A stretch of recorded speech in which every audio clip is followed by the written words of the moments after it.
കർത്താവിൻ്റെ നാമം പിന്നെയും വാഴ്ത്തപ്പെടുമാറാകട്ടെ. 20-ാം സങ്കീർത്തനത്തിൻ്റെ 6-ാമത്തെ വാക്യം. യഹോവ തൻ്റെ അഭിഷിക്തനെ രക്ഷിക്കുന്നുവെന്ന് ഞാൻ ഇപ്പോൾ അറിയുന്നു. അവൻ തൻ്റെ വിശുദ്ധ സ്വർഗത്തിൽ നിന്ന് തൻ്റെ വലങ്കയുടെ രക്ഷാകരമായ വീര്യപ്രവൃത്തികളാൽ അവന് ഉത്തരം അരുളും. യഹോവ തൻ്റെ അഭിഷിക്തനെ രക്ഷിക്കുന്നുവെന്ന് ഞാൻ ഇപ്പോൾ അറിയുന്നു. അവൻ തൻ്റെ വിശുദ്ധ സ്വർഗത്തിൽ തൻ്റെ വലങ്കയുടെ രക്ഷാകരമായ വീര്യപ്രവൃത്തികളാൽ അവന് ഉത്തരമരുളും. ആരാണ് യഹോവയുടെ അഭിഷിക്തൻ? ഇവിടെ അത് ദാവീദാണ്. എന്നാൽ യഥാർത്ഥത്തിൽ യഹോവയുടെ അഭിഷിക്തൻ ആരാണ്?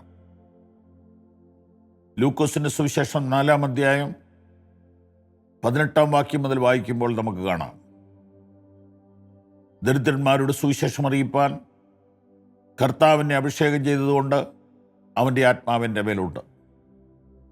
ബദ്ധന്മാർക്ക് വിടുതലും കുരുടന്മാർക്ക് കാഴ്ചയും പീഡിതന്മാർക്ക് ആശ്വാസവും പ്രസംഗിപ്പാൻ എന്നെ അയച്ചിരിക്കുന്നു. അതൊരു വിജയത്തിൻ്റെയും വിടുതലിൻ്റെയും വിളംബരമാകുന്നു.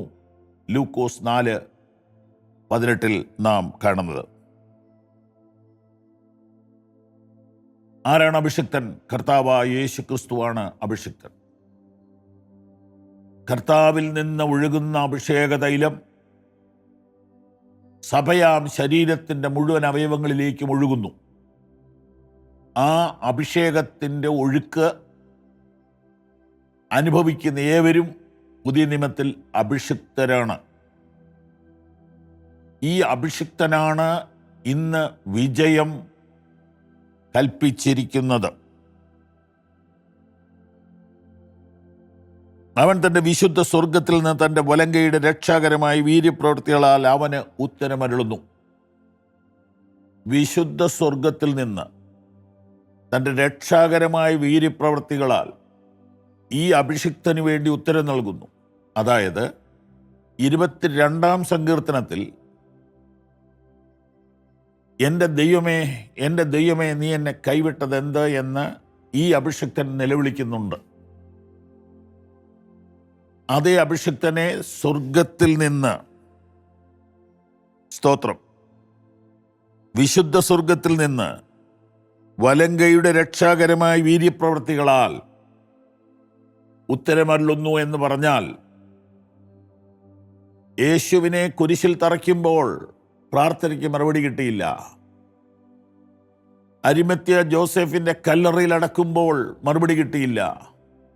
3-ാം നാൾ യഹോവ തൻ്റെ വിശുദ്ധ സ്വർഗത്തിൽ നിന്ന് തൻ്റെ രക്ഷാകരമായ വീര്യപ്രവൃത്തികളാൽ തൻ്റെ അഭിഷിക്തന് ഉത്തരമരുളി അവനെ ഉയർത്തി.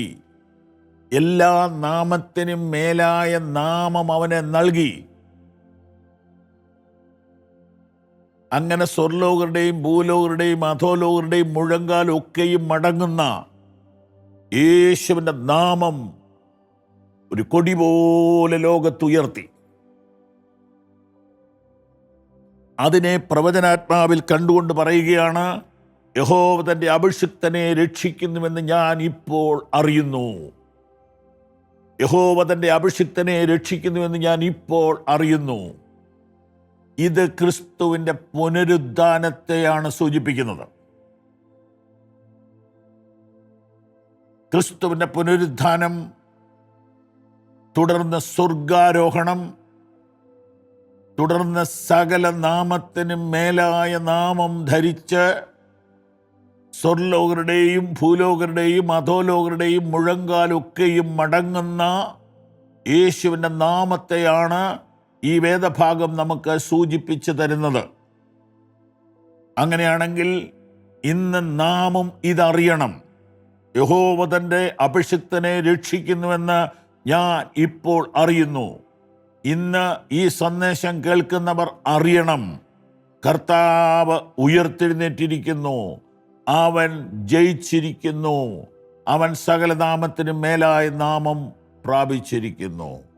സുവിശേഷത്തിൻ്റെ സാക്ഷികളാകാൻ ഈ വചനധ്യാനം നമ്മെ അധികമായി സഹായിക്കട്ടെ. ആമേൻ.